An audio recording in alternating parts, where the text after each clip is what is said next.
Hello guys, कैसे हो? शायद आप अच्छे होंगे। दोस्तों, आज मैं आप लोगों के सामने क्लास 10th का ज्योग्राफी इकाई 3 निर्माण उद्योग लेकर आया हूं, जो आपके लिए बोर्ड एग्जाम के लिए बहुत ही ज़्यादा इंपॉर्टेंट है। तो पूरे अंत तक इस वीडियो को देख लीजिएगा और बिल्कुल याद कर लीजिएगा, क्योंकि इसमें से लगभग 8 नंबर के प्रश्न पूछे जाते हैं। तो चलिए दोस्तों, मैं फिर वीडियो को स्टार्ट करता हूं। दोस्तों, आज का मेरा टॉपिक है इकाई 3 निर्माण उद्योग। ठीक है। और गाइज, आप इस चैनल पे आप पहली बार विजिट कर रहे हैं तो इस चैनल को जरूर सब्सक्राइब कर ले और साथ में बेल आइकन को जरूर दबा ले, क्योंकि हमारी आने वाली पहली नोटिफिकेशन जो है वो आपके पास पहुंच जाए और सबसे पहले आप वीडियो मेरा देख सके। तो सबसे पहले निर्माण उद्योग होता क्या है, इसके बारे में हम जानेंगे कि विनिर्माण उद्योग के अंतर्गत लौह इस्पात उद्योग, चीनी उद्योग, कपड़ा उद्योग, एल्युमिनियम उद्योग जैसे बड़े स्तर के उद्योग शामिल होते हैं, जो देश की अर्थव्यवस्था के विकास में सहायक होते हैं। उसे ही निर्माण उद्योग कहते हैं। यानी कहने का मतलब कोई विनिर्माण उद्योग उसके अंतर्गत आता है जो बड़े बड़े उद्योगों के निर्माण कार्य करता है, जैसे कि लोहा के उत्पादन में, चीनी के उद्योग में, कपड़ा उद्योग में, एल्युमिनियम उद्योग में। ये बड़े स्तर के उद्योग हैं जिसे हम क्या कहते हैं, निर्माण उद्योग कहते हैं। फिर आगे टॉपिक हम चलते हैं अगले टॉपिक पे और अगला टॉपिक हम देखते हैं। अगला टॉपिक मैंने रखा है दोस्तों कि श्रम के आधार पर वर्गीकरण। श्रम के आधार पर निर्माण उद्योग को कितने भागों में वर्गीकृत किया गया है, तो मैंने रखा है यहाँ पे 3 प्रकार। यानी बड़े पैमाने का उद्योग, ठीक है, दूसरा क्या है, मध्य पैमाने का उद्योग और छोटे पैमाने पे उद्योग। इसमें से एक क्वेश्चन जो आप लोग को जरूर आ जाता है बोर्ड एग्जाम में कि बड़े पैमाने का उद्योग क्या है, क्या किसे कहते हैं। ठीक है, तो इसे जरूर आप याद कर लीजिएगा। ठीक है, तो कच्चे, उसके बाद मैंने अगला टॉपिक रखा है कच्चे माल के आधार पर वर्गीकरण उद्योग को। कच्चे माल के आधार पर वर्गीकरण कितने भागों में किया गया, जैसे कि पहला रखा है मैंने भारी उद्योग, दूसरा क्या है लोहा एवं उद्योग। ठीक है, भारी उद्योग के अंतर्गत क्या आता है, लोहा एवं इस्पात उद्योग आता है। ठीक है, उसके बाद हल्के उद्योग के अंतर्गत क्या आ सकता है, सिलाई मशीन और इलेक्ट्रॉनिक उपकरण।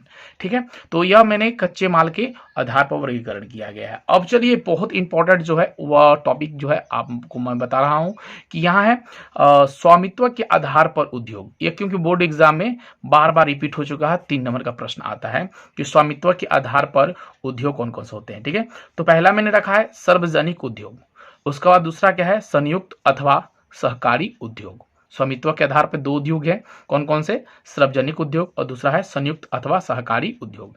यानी कि सार्वजनिक उद्योग कहाँ पे स्थित है, तो दुर्गापुर में, भिलाई में, रावलकिला में, लोहा इस्पात है यहाँ पे। ठीक है, उसके बाद संयुक्त अथवा सहकारी उद्योग कहाँ कहाँ है, तो ये जिन जान लेते हैं, ऑयल इंडिया लिमिटेड महाराष्ट्र में, ठीक है, और चीनी उद्योग अमूल गुजरात में। तो यहाँ जो है संयुक्त अथवा सहकारी उद्योग, तो ऑयल इंडिया लिमिटेड महाराष्ट्र में भी है और चीनी उद्योग महाराष्ट्र में, और अमूल उद्योग जो है वह गुजरात में स्थित है। तो ये संयुक्त अथवा सहकारी उद्योग हुआ। ठीक है, फिर हम आगे चलते हैं। अगला है कच्चे माल के स्रोत के आधार। कच्चे माल के स्रोत के आधार क्या क्या होते हैं, इसके बारे में हम जान लेते हैं पहले। तो इसका कच्चे माल का स्रोत का आधार क्या है, जैसे कि सूती वस्त्र, ठीक है, जूट, रेशमी और ऊनी वस्त्र, ठीक है, तथा खाद्य तेल, कृषि से प्राप्त कच्चे माल पर आधारित उद्योग है, जिसे हम कच्चे माल के स्रोत कहा जाता है। उसके बाद ये जो है, इसके बाद थोड़ा सा ये वाला चीज जो है इसे याद कर लीजिएगा, क्योंकि 1 नंबर एग्जाम में आपके जरूर पूछे जाते हैं। इस बार हर एक साल 1 नंबर आता है कि भारत के प्रमुख लौह इस्पात उद्योग कौन कौन से हैं।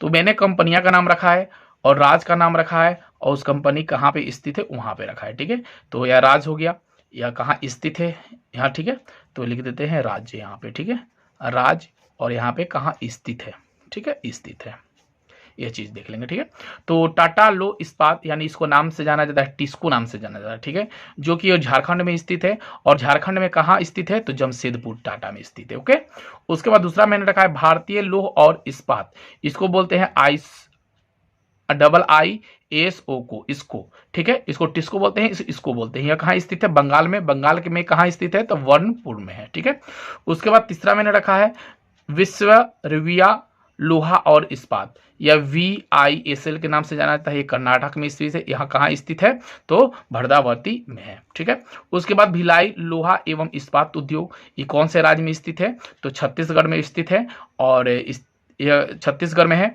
और कहाँ पे है, तो भिलाई में स्थित है। ठीक है, उसके बाद राउरकेला इस्पात संयंत्र ये कौन से राज्य में स्थित है? तो उड़ीसा में है। और कहाँ पे है? तो राउरकेला में है। ठीक है। उसके बाद दुर्गापुर इस्पात संयंत्र ये कहाँ पे किस राज्य में स्थित है? तो पश्चिम बंगाल राज्य में स्थित है। यह दुर्गापुर में स्थित है। ठीक है।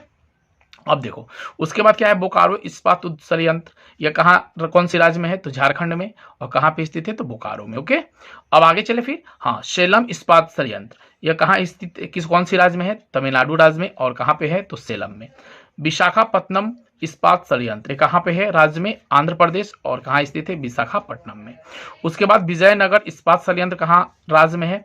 तो कर्नाटक में और विजयनगर में। इसमें पूछ देता है कभी कभी कि दुर्गापुर इस्पात संयंत्र कौन सी राज्य में है? तो आप याद रखिएगा पश्चिम बंगाल में। और कहाँ पे स्थित है? तो दुर्गापुर में।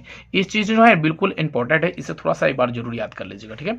उसके बाद आगे हम लोग चलेंगे ना। अब देखते हैं फिर हम कि पर्यावरण उद्योग क्या होता है। पर्यावरण उद्योग क्या होता है? सॉरी, परिवहन उद्योग क्या होता है? तो परिवहन उद्योग के अंतर्गत बहुत सारे सामान आ सकते हैं, सामग्री, जैसे कि रेलवे, मोटर गाड़ी उद्योग, पोत निर्माण उद्योग और वायुयान उद्योग। इसके 4 मैंने रखा है। तो रेलवे, मोटर कार, पोत निर्माण और वायुयान। ठीक है। तो यह इसके परिवहन उद्योग के हैं। अब देखो उद्योग से उत्पन्न प्रदूषण, उद्योग से क्या क्या प्रदूषण उत्पन्न हो सकते हैं, इस चीज जानना आपके लिए जरूरी है। इससे क्या क्या पहला आ सकता है? तो वायु प्रदूषण हो सकता है उद्योग से। उसके बाद जल प्रदूषण हो सकता है, ध्वनि प्रदूषण और तापीय प्रदूषण। फिर हम इसके बारे में थोड़ा सा डिफिनेशन कर लेंगे, आगे चलते हैं। फिर अब आया मेरा सूती वस्त्र उद्योग। सूती वस्त्र उद्योग क्या है? कि सूती वस्त्र बनाने में भारत का एकाधिकार बहुत प्राचीन काल से चला आ रहा है, परंतु आधुनिक पहली सूती मिल की स्थापना सन 1818 ईस्वी कोलकाता के फोर्ट गालास्टर नामक स्थान पर स्थापित की गई थी।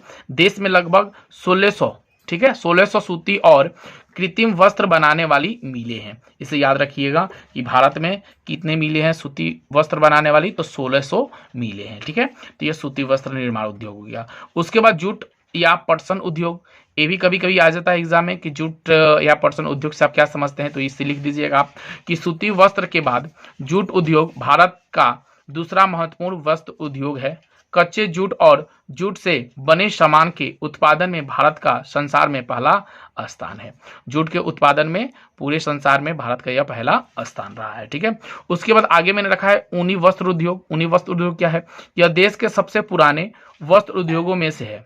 ऊनी वस्त्र उद्योग को सकेंद्रन पंजाब, महाराष्ट्र, उत्तर प्रदेश, गुजरात, हरियाणा और राजस्थान राज्यों में है। ठीक है। उसके बाद क्या है कि धारीवाल, लुधियाना और अमृतसर पंजाब के प्रमुख केंद्र हैं। ठीक है। महाराष्ट्र में मुंबई इसका सबसे बड़ा केंद्र है। ऊनी वस्त्र के सबसे बड़े केंद्र कौन सा है? तो महाराष्ट्र, मुंबई। ओके, इसे आप याद रखिएगा। फिर हम आगे चलते हैं, थोड़े से टॉपिक है और आगे है रेशमी वस्त्र। ठीक है। भारत प्रारंभ से ही रेशम की बनी वस्तुओं को उत्पादन के लिए विश्व प्रसिद्ध रहा है। देश के 4 प्रकार के रेशम, मलबरी, तसर, ईरी और मूंगा पैदा की जाती है। भारत में रेशम की लगभग 90 मिलें हैं। अब देखिए रेशम के कितने प्रकार हो सकते हैं, इसे याद रखिएगा। रेशम कितने प्रकार के हो सकते हैं, इसके नाम कौन कौन सा है? तो पहला याद रखिएगा मलबरी, ठीक है, तसर, ईरी और मुंजा। ठीक है, 4 नाम है इसके। अब आगे हम चलेंगे कृत्रिम वस्त्र। कृत्रिम वस्त्र क्या होता है, इसके बारे में जानेंगे कि कृत्रिम वस्त्र उद्योग में कृत्रिम धागे का प्रयोग किया जाता है। इन वस्त्रों को हमारे वस्त्र उद्योग में महत्वपूर्ण स्थान है। यह मजबूत और टिकाऊ होते हैं। पुनः रंगने और बुनने में भी इसकी आसानी होती है कृत्रिम वस्त्र बनाने में। अब चलेंगे चीनी उद्योग। चीनी उद्योग क्या होता है? तो भारत संसार में गन्ने का सबसे बड़ा उत्पादन देश है। गुड़ और साड़ी को मिलाकर चीनी के उत्पादन में भी इसका पहला स्थान रहा है। वर्तमान समय में यह उद्योग 4 लाख से अधिक लोगों को प्रत्यक्ष रूप से और एक बड़ी संख्या में किसानों को अप्रत्यक्ष रूप से रोजगार पैदा करता है, यानी चीनी उद्योग। आखिरी मैंने पॉइंट रखा है, इसे आप देख लीजिएगा नेक्स्ट वीडियो में, और इसके टॉपिक है मैं क्लियर करूंगा, और ऑब्जेक्टिव प्रश्न जो है उसको भी क्लियर कर दूंगा। और वस्तुनिष्ठ प्रश्न ऑब्जेक्टिव प्रश्न से बोलते हैं, और लघु उत्तरीय प्रश्न, दीर्घ उत्तरीय प्रश्न नेक्स्ट वीडियो में आप लोगों में कर दूंगा। ठीक है। तो खनिज आधारित उद्योग, ऐसे उद्योग जो अपने कच्चे माल के लिए खनिजों पर निर्भर है, उन्हें खनिज आधारित उद्योग कहते हैं। जैसे लौह एवं इस्पात उद्योग, सीमेंट उद्योग, रासायनिक उद्योग और खनिज आधारित उद्योग इत्यादि। इसके नेक्स्ट टॉपिक में फिर मैं आप लोग से मिलता हूं। अभी के लिए बाय बाय, शुभ रात्रि।